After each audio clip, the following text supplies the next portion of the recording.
don't know about you fine folks out there watching these videos, but nothing gets me more into the holiday spirit than learning just exactly how much taxpayers paid for the persecution and false prosecution of Karen Read. In the first trial, taxpayers shelled out about $700,000. Quote from the Boston Globe, an unusual sum that could now rise to upwards of $750,000 for the second trial. Hello, and welcome to Alexasrewm, where we are not lawyers, we are not medical professionals, and we are not law enforcement, we are just people. People who have opinions about all things going on in the true crime community, including this news that broke earlier today via the Boston Globe about just how much the state and taxpayers paid for the prosecution of Karen Read the first time around, and how much it's going to cost, or thereabouts, for the second trial. Now, of course, it appears, and we're in the very, very beginning stages of the second trial with all these pretrial hearings and such. But the way it seems like there's not going to be as many witnesses called, so not as many experts on the prosecution side are going to be thrown onto the witness stand, and therefore not going to be paid to be there. I mean, it's their job if they're hired by the state already, but they are getting paid to be there and testify in court. It's not a get out of work for free day, right? Everybody's getting paid. So this trial, after requesting numerous public records requests, because this is information that is available to the public, because yes, as a taxpayer, you're technically an investor of your state, of your county, and of your country, and therefore you are an investor of this fine economy. So you should know exactly how much money is going into prosecuting someone who 99.9% of the human population believes Karen Read is innocent. But apparently that's not enough for Norfolk County, as we know.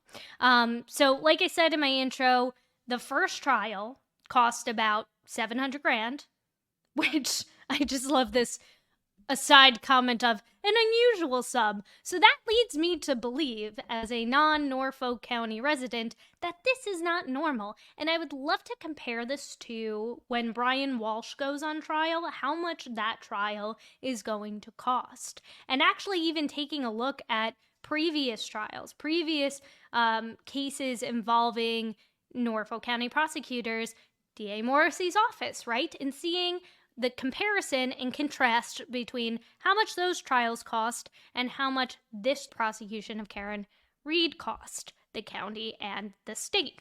And now it can rise to upwards of $750,000 for the second trial with the new special prosecutor, Mr. Hank the Tank, which has now since been pushed off to the spring. So, I mean, at least there's a little bit more time there. We covered the hearing from last week where there was half day of voir dire. It was very bizarro, with the dog bite expert from the first trial that the defense obviously plans on calling again should she be allowed to testify again. I mean, I just can't see Cannoli Oil denying her from testifying. Now, what she'll be able to testify in this upcoming Read trial is another story. I don't know if she'll be able to testify to the limits of her endless library of infinite knowledge. I feel like she's going to cap her off at some point just to make nice with the prosecution, but we will see when that resumes in January. So, bringing on a retrial, according to a former Middlesex District Attorney, Gerard Leone, or really any major prosecution, involves a cost-benefit analysis. He's now in private practice at Hunton Andrews Kurth in Boston, And you can't put a price tag on justice, he said, but if you're bringing a case, you want to get it right. And that's the key here. And I agree with exactly what he said, right? If you're spending a lot of money on this one thing, you're not spending it on prosecuting other people. It's like, how much more money can you squeeze out of your county, out of your state, before you're just completely dismissing other cases like the Sandra Birchmore case, right? That investigation that needs the same kind of attention, the same level of resources and experts, right, to help solve those cases and help prosecute those crimes as well too. But you're so focused on this because, well, you know, it's not raining men, folks. It's raining meatballs, right? To better understand the potential costs of a retrial, the Globe made a series of public records requests into the resources. So we're going to dive into this little chart, this little cute chart that they put together in a second, both obvious and not, that go along with the trial process, including the deployment of state police troopers for crowd control, the big goons hanging all over Jennifer McCabe, escorting her in and out, and Tara, what's-her-face, the scorned lover of John O'Keefe from like 90 years ago, right? They were paid for crowd control because clearly the Karen Read supporters were out of control, folks, right? You can't handle them. You can't handle the tooth. Travel costs for expert witnesses, and the time spent by courthouse staff to order food for jurors from the local pizza place day after day. I mean, at least they weren't eating D&E pizza. So there's that. The calculation is based on Read's first trial, which saw 74 witnesses spanning the 29 days. The tally is by no means absolute and doesn't account for expenses that wouldn't have to be duplicated in a second trial, such as the costs of the initial investigative work. So yeah, that's another important distinction because, again, they're retesting right now, right? The Bites versus the Bits guy, Shannon, whatever his name is, and all of that, maybe even bring in their own dog bite expert. Who knows where Hank the Tank is going to go? He's got until April, so chop chop, buddy, but we will see. It didn't include some regular court operation costs, such as the bill to keep the lights on in the courthouse or the fan going. Remember the fan, guys? Oh, the fan. We love the fan. Going on during hot days. We can't hear you. We can't hear you. We'll have to shut off the fan if you do not project. How many of you guys missed that? Because I missed that. For the retrial, the prosecution has signaled that it will call different and fewer witnesses, but the specifics won't be known until the case is brought again. And we also have a witness list as well, too, right? And as it goes, just because they're on a witness list doesn't mean that they're going to necessarily be called. Or if they are on a witness list and they get called, they could always get called again, which means if they're appearing in court multiple days, they're getting paid for every single day that they are testifying, right? They don't just get paid for that one day. So here is the $750,000 trial breakdown. So we're looking at just the security from the state police. From the state police, not the Dedham police, the state police, $258,279 doll hairs. Dedham police, again, for standing on the corner and I guess, I don't know, like just catching a tan, you know, doing the look around, $81,000 or almost $82,000, $81,824. Court staffing, Madam Court Reporter, $146,037 doll hairs.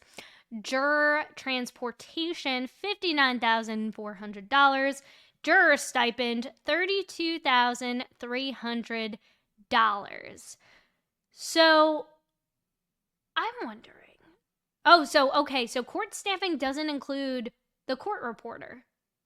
So that's interesting. So, Madam Court Reporter made $7,269 for like a month's work. I mean, that's a pretty good chunk of change. And that's from this one trial. Now, I mean, I assume on her off days, she was doing other, I don't know how that goes. If she was in court for other cases, or if she spent her off days, transcribing everything because she had her little mouthpiece that she would speak into.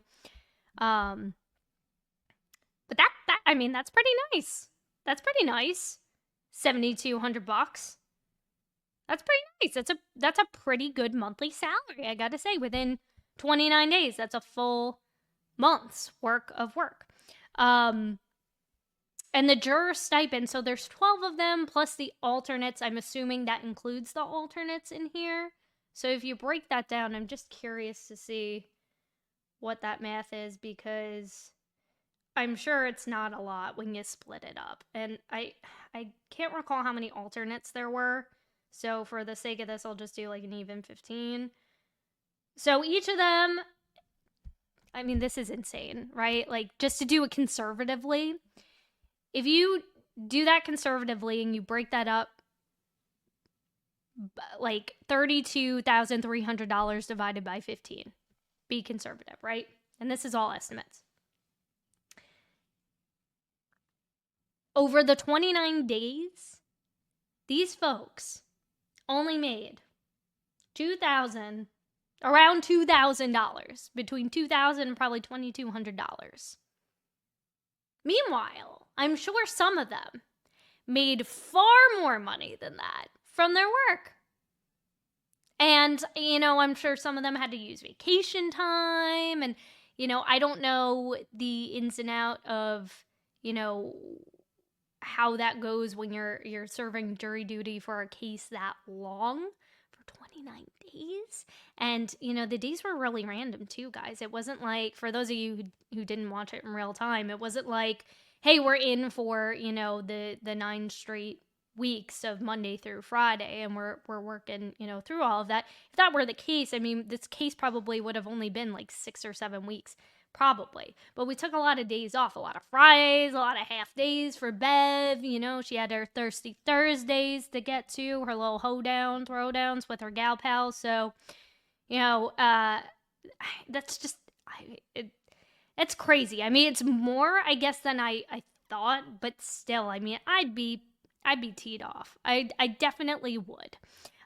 Especially when the state police for security. I mean, like, how many... And those of you who were actually there too, I'd love to know, like, how many state troopers were there? Right? Like 250? Like almost 260,000. That's crazy for one case, for 1 month. They're almost 30 days. Almost 30 days. That's insane.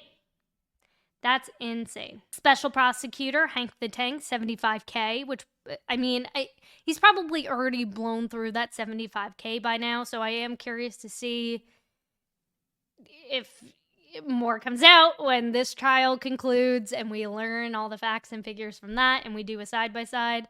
It'd be interesting to come back to this.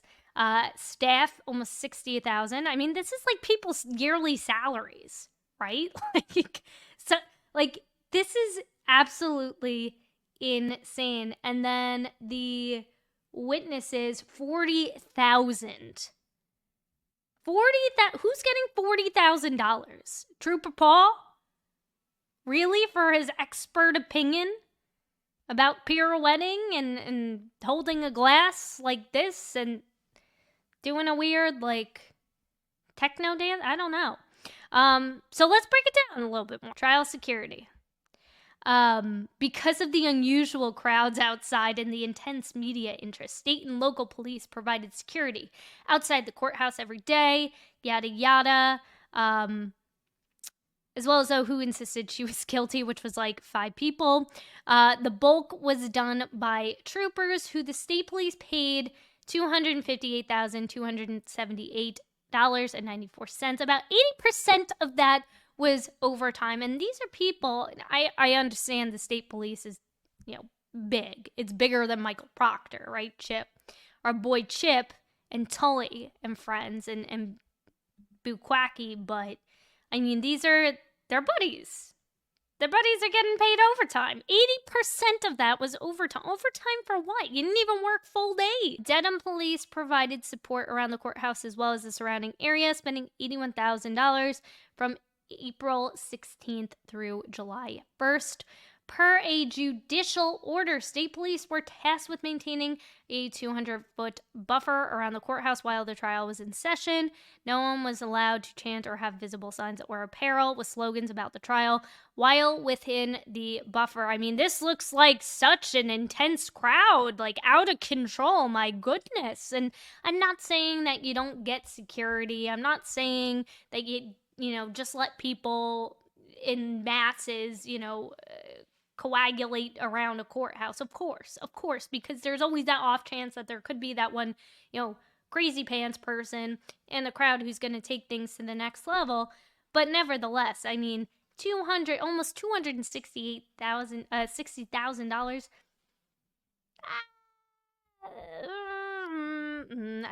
I'm fairly certain the people of Massachusetts would prefer their hard-earned tax-paying dollars to go towards potentially prosecuting somebody else, say, I don't know, Brian Walsh, who is accused of not only unaliving his wife, but chopping her up into bits and disposing of her in the most vile and depraved way possible. But hey, that's just me. We're investigating what happened to Sandra Birchmore. So there's that. 22 violations, according to state police, and warnings were issued around the courthouse during that period. None specifically mentioned violations of a buffer zone, but they cited a variety of traffic violations, such as using an electronic device while driving and honking excessively. I mean, I didn't know that honking was a traffic violation. I mean, it just sounds like a parade to me, but I mean, and using an electronic device, I mean, it's like what I guess like people were filming as they were driving by. I don't know. I mean, that's obviously not safe because, there's a crowd of people and you never know what could happen. You take your eyes off, the road for a second. Somebody could get hurt. I understand that, but like, still, really? 18 traffic tickets requesting $2,085 in fines were written by troopers. Juror costs. The Reed case began with 5 days of jury selection, so I wonder if I'm curious if they get paid for that too. Probably not. An effort to pick several more jurors than typical, with the expectation some would drop out during the lengthy trial, because that's what happens when you say, oh, I'm expecting the trial to only last this amount of time, and then it extends by like 9 million weeks. Like that's generally what happens. Not everybody can take just endless vacation days, Bev, unlike some people. Eventually the court impaneled 19. Okay, so 19. So even less than $2,000. And by the end of the trial, 14 remained, 12 jurors and 2 alternates. So again, I'm assuming that the people who did make it through a part of the trial got some level of compensation, not all of the compensation. I'm sure the alternates got the full pay. But still, I mean, you're, like, again, ballparking it, you're probably looking at $1,500 to $2,000, like tops. It's not a lot of money. Most people make well over that per month. I mean, it's just sick and a waste of time. To avoid crowds and demonstrations outside the courthouse, jurors arrived at an undisclosed location and then were bused to the rear of the courthouse, where they were escorted inside. They remained there the entire day, either in the courtroom, yada yada, with the shades down because it was hot. That's what happens when you start a trial at the end of April, and then you run into July, the first week of July, almost the frickin' 4th of July, right? They needed to be fed, so the court shipped in food from the nearby Salem Food Market, Cafe Fresh Bagel, or Papa Gino's for lunch. Okay, so Papa Gino's, not Dedham Pizza. Got it. Curious if any of you guys have had food there. I'm curious because I am a bagel and pizza snob, being from New York and all. During the time of the trial court spent $37,000 more for transportation and $4,500 more on food at the Norfolk courthouse than it would typically spend in that period, an increase the courts attributed to the length of the Reed case. And again, I don't know if this was like a little oopsie doopsie and like Lally was like, oh yeah, like we'll be able to just bang through all these witnesses really quick, or if this was kind of the point, is to, again, and a lot of people have alluded to this as being part of a strategy, is just to totally derail the jury to the point where it's like they're just so overly tired and exhausted from hearing all this testimony because there's been so much and there's no readbacks in Massachusetts, as we've learned, that they're just like, yeah, I don't care, I just want to go home, like you do whatever you got to do. And I'm not saying that was the case. I know a lot of the jurors that have come forward and given interviews on the record have pretty much expressed that they all took this case very seriously, and I do believe that they were doing their due diligence. But I mean, still, it's like after a while, it's like, ugh, I just want to go home. I just want to go back to my normal life. Gosh, it's so hot in here. Jurors can also receive a $50 stipend starting on the 4th day of service, calculating an average of 3 days of jury selection. Okay, so they get $50 for being there more than 3 days. Got it. 5 days of deliberation, the same length of trial. That amounts to about $32,300 for 19 jurors. Okay, so split up by 19. So I actually like totally like overestimated how much money they each made by like probably three or $400. So they made even less than that. If a juror's employer chooses to pay them for their time off during their trial, and some do, then the jurors cannot receive the state stipend, which is so stupid. I mean, I get it. I do, but also like they're not working for free. This isn't free labor. You're doing work. You're listening to testimony. You literally are playing with somebody's life here, right? You get to decide as a juror whether or not you're going to say, oh yeah, you get to spend the rest of your life in jail or not. Or you get to go home and presume living the life that you want to live. That's a big duty. I feel like you should get paid no matter what your employer is paying you or isn't paying you. A trial court said that the details of how many jurors received the stipend for the Reed case were not available, and I am curious if any of them will speak out about that at some point. Court and prosecution salaries, in a significant and unusual change. Mr. Meatball has shaken up his meatballs, prosecution team, for the retrial, which will now be led by Special Prosecutor Hank the Tank Brennan. Morrissey has agreed to pay Brennan up to $75,000. Yeah, right. According to his contract. That's on the record. What's off the record, Morrissey? Like, I just can't imagine. Like, why would this guy, right? This really, like, well-respected attorney step in, take a crap case like this and be like, yeah, I'll work essentially for free when this guy could be making hundreds of thousands of dollars defending other cases that, I mean, probably make it easier to sleep at night. I don't know. There has to be some kind of backdoor deal. That's just my theory. Not saying that's true, but I don't understand. No, I don't understand. Additionally, 3 members of Morrissey's office, including Lollipop Lally, the $145,000. Okay, so this is how much Lally's getting. A year assistant DA who led the prosecution during the first trial into ruins will remain on the case. I mean, again, it's like, and so far I will say, like, what has Lally contributed to the Commonwealth so far in this particular second trial? I mean, he isn't even allowed to like introduce himself in court anymore. He got that taken away by Hank the Tank. Hank the Tank is taking control of things here. It's his ship that he's steering. And Lally's just sitting there like playing with pencils, pushing down the erasers, picking his nose, twiddling his thumbs, going to Barnes & Noble to pick up a book about dog bites. So, I mean, like, what is the point of him being there? He's essentially getting paid to sit there. And he looks absolutely miserable. Absolutely miserable. Now, I don't know if he's getting... if that's, like, just lumped in already, or if he's getting a little bit of a pay cut, downgrade, because he's not the lead prosecutor in this.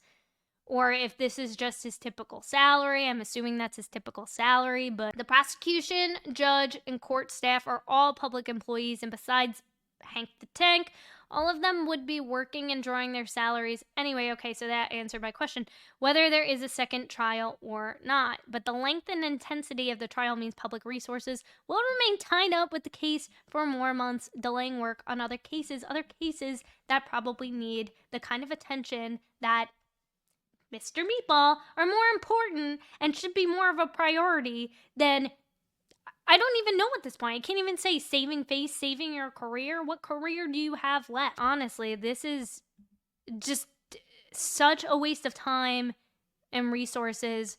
And it's shameful. It's shameful to all of the families and victims out there who actually could use your help. I mean, again, it's like Enrique Delgado Garcia. Hello, have we heard anything about that? I know Brian from LTL, he's been fundraising and doing a lot of work towards trying to find answers for Enrique's family, and that's amazing. But why isn't the state doing that? Why are they focused on this?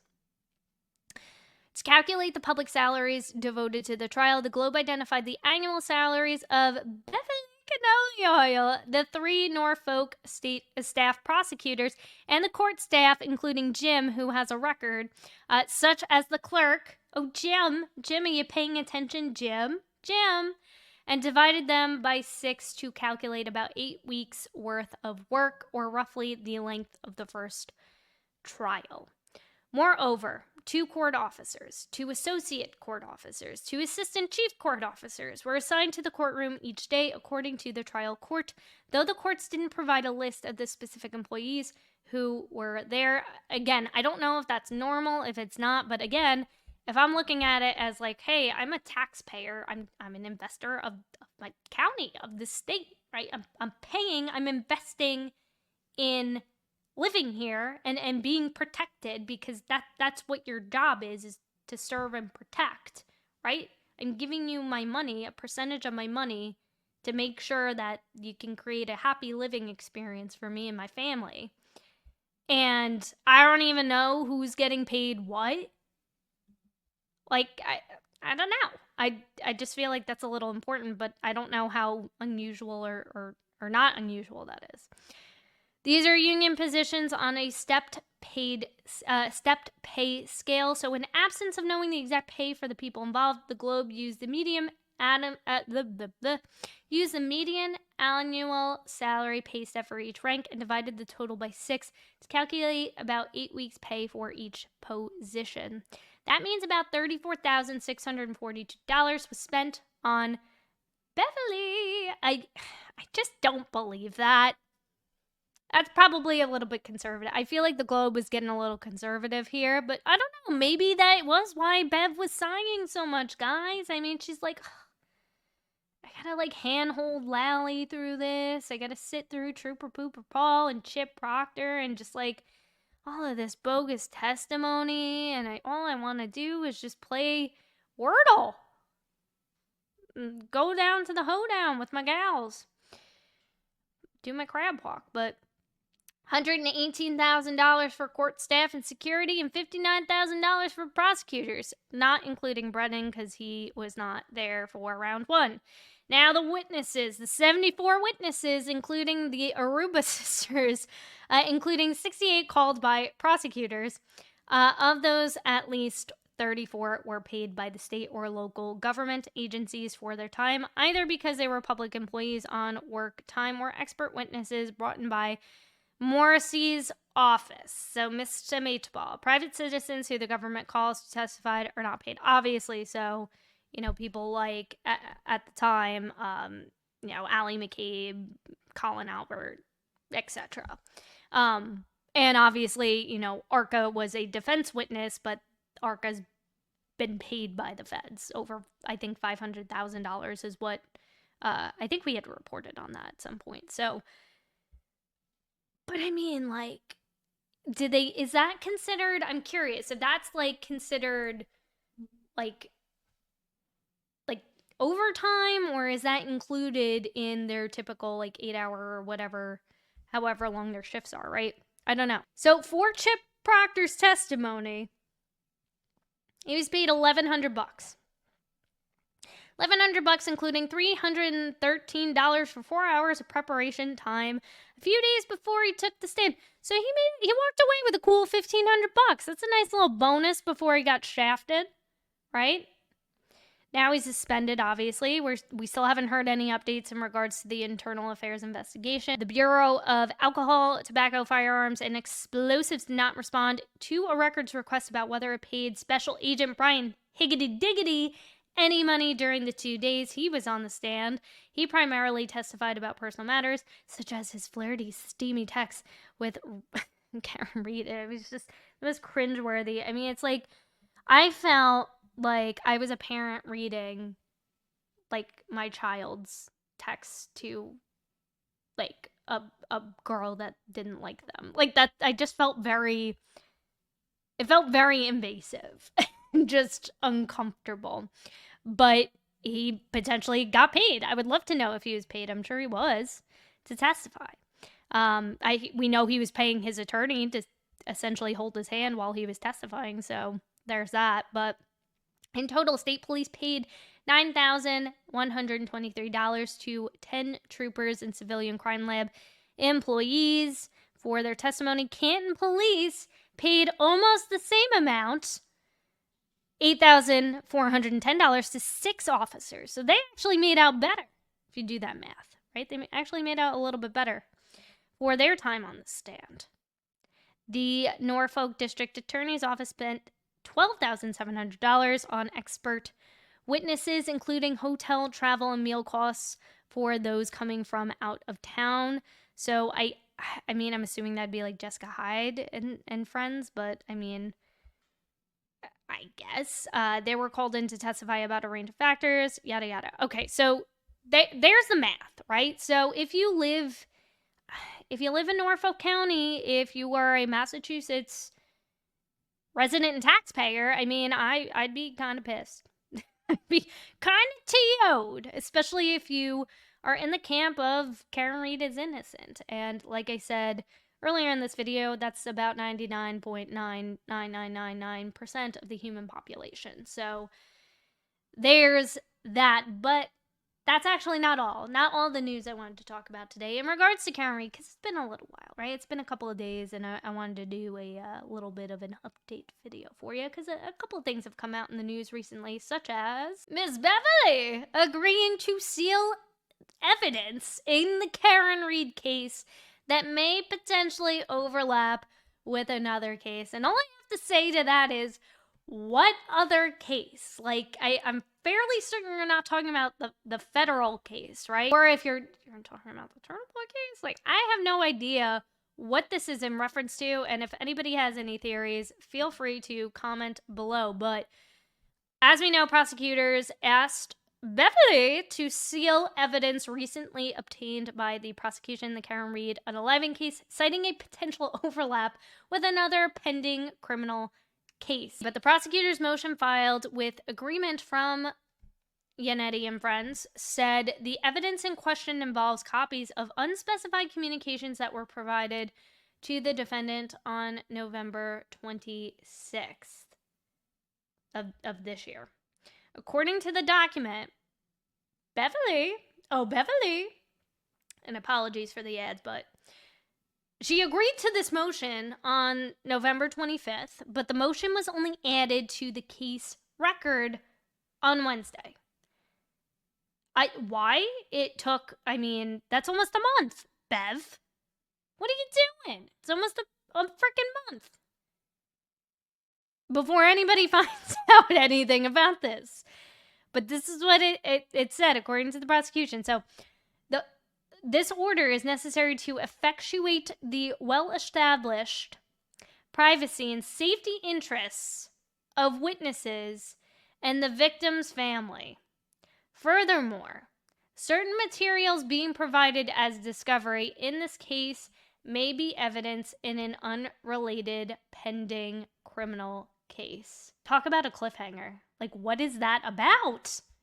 What is that about? And who is the person communicating such things? there's that in the world of Karen Read. I mean, it's always fun in La La Land, right? Every day it just feels like more and more comes out, and more I'm banging my head against the wall as to how in the world, how in the duck we got here. But we're here, and we're doing it, and we're gonna do it all over again in April because it's Groundhog Day, apparently. But until then, or until the next hearing or the next Karen Read update, make sure you hit that subscribe button.